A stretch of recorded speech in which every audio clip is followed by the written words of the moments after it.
નમસ્કાર મિત્રો, સ્વાગત છે તમારું અમારી ચેનલમાં। આજે આપણે જાણીશું કે ઘડિયાળ અને કેલેન્ડર આપણે કઈ દિશામાં રાખવું જોઈએ। તો મિત્રો, વાસ્તુશાસ્ત્ર અનુસાર ઘરમાં પોઝિટિવ અને નેગેટિવ બંને પ્રકારની એનર્જી હોય છે। જો તેને સાચી જગ્યાએ અને સાચા ડાયરેક્શનમાં જો ન રાખવામાં આવે તો આ વસ્તુ નેગેટિવ એનર્જી ફેલાવે છે, અને જો સાચી જગ્યાએ અને સાચા ડાયરેક્શનમાં રાખીએ તો આ પોઝિટિવિટીથી ઘરને ભરી દે છે, જેથી ઘરના બધા જ સભ્યોની ઉન્નતિ થાય છે અને ઘર સુખ સમૃદ્ધિથી ભરાઈ જાય છે। અને આ વાત આજનું સાયન્સ પણ માને છે કે ઘરમાં રહેલી બધી જ વસ્તુ ઉર્જા તરંગો છોડે છે, જેની અસર મનુષ્યના જીવન પર પડે છે। આપણા બધાના ઘરમાં ઘડિયાળ અને કેલેન્ડર જોવા મળે છે। ઘડિયાળ વીતી ગયેલ સમય અને આવનાર સમયની જાણકારી આપે છે। આપણા જીવનમાં મુખ્ય મહત્ત્વ સમયનું જ હોય છે। સમય જ આપણા જીવન ચક્રનું સંચાલન કરે છે। કોઈ પણ વ્યક્તિનો સમય એક સરખો રહેતો નથી। સારો ખરાબ સમય બધાના જીવનમાં આવે જ છે। સમય ચક્ર તેની ગતિ પ્રમાણે નિરંતર ચાલુ જ રહે છે। તે કોઈનાથી પણ રોકાતો નથી। પણ આપણે જો શાસ્ત્રો પ્રમાણે આચરણ કરીએ તો આપણે આપણા સમયને બલવાન બનાવી શકીએ છીએ।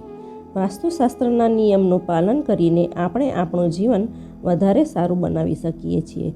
વાસ્તુશાસ્ત્રના નિયમ આધારિત આપણા ઘરની દિવાલ પર લાગેલી ઘડિયાળ પણ બહુ મહત્વપૂર્ણ સંકેત આપે છે, પણ જો તે સાચી દિશા અને સાચા સ્થાન પર લગાવેલી હોય તો, જેનાથી આપણા જીવનમાં ઘણા બધા શુભ પરિણામ મળે છે। આજના આ વિડીયોમાં અમે તમને જણાવીએ છીએ કે ઘડિયાળ અને કેલેન્ડરની સાચી દિશા કઈ છે। વાસ્તુશાસ્ત્ર પ્રમાણે જો ઘડિયાળને વિરુદ્ધ દિશામાં લગાવવામાં આવે તો તેનો પ્રભાવ ઘરમાં નેગેટિવિટી લાવશે જ। તો ચાલો જાણીએ ઘડિયાળ અને કેલેન્ડરના વાસ્તુશાસ્ત્ર પ્રમાણેના નિયમ। તો સર્વપ્રથમ નિયમ છે કે ઘડિયાળનો આકાર વાસ્તુશાસ્ત્ર પ્રમાણે જો ઘડિયાળનો આકાર ગોળ અથવા અંડાકાર હોય તો સૌથી ઉત્તમ ગણાય છે। વાસ્તુશાસ્ત્રમાં અણીદાર અને ધારદાર વસ્તુઓનો નકારાત્મક ઉર્જાનો સ્ત્રોત માનવામાં આવે છે, એટલે જ ઘડિયાળ ચોરસ અને ષષ્ઠકોણ આકારમાં ન હોવી જોઈએ। એટલે જ ગોળ અને અંડાકાર ઘડિયાળ જ સર્વોત્તમ માનવામાં આવે છે। અથવા અન્ય પ્રકારની ઘડિયાળ પણ લગાવી શકો છો, પણ તેમાં અણીદાર અને ધારદાર ખૂણા ન હોવા જોઈએ। ઘડિયાળમાં પણ દેવી દેવતાઓના ફોટા ન હોવા જોઈએ।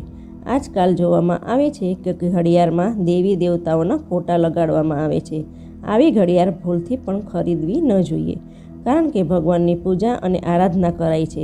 ફોટા ઉપર ફૂલ હાર ચડાવવામાં આવે છે અને ઘડિયાળના કાંટા તેના ઉપરથી પ્રસાર થતા હોય છે, જે નકારાત્મકતા બતાવે છે।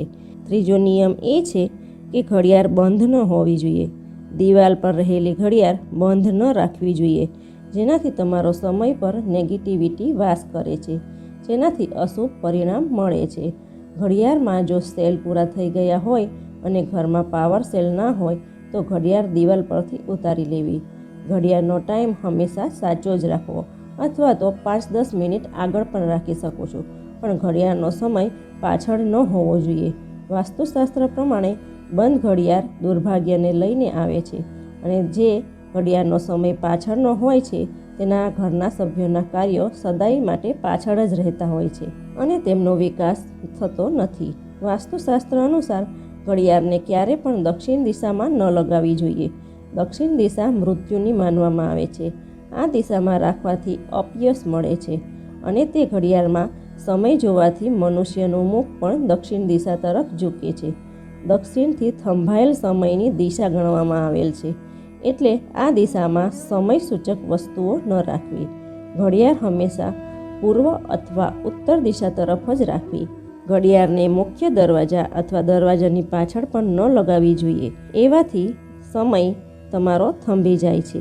હવે જાણીશું કે કેલેન્ડરની દિશા।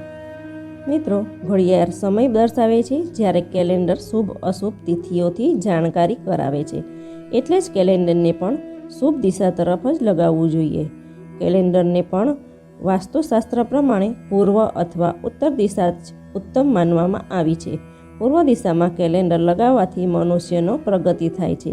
આ દિશામાં ઉગતા સૂર્યવાળું જો કેલેન્ડર લગાવવામાં આવે તો ઘરના સભ્યોની ઉન્નતિ નિશ્ચિત છે. ઉત્તર દિશામાં જો લગાવવું હોય તો નદી, ઝરણા, તળાવ હોય તેવું કેલેન્ડર લગાવવું જોઈએ. પણ એ વાતનું ધ્યાન રાખવું કે હિંસક પ્રાણી, પશુઓ અને દુઃખી ચહેરાવાળા કેલેન્ડર ન રાખવા, કેમ કે આવા કેલેન્ડર નકારાત્મક ઉર્જાનો સંચાર કરે છે.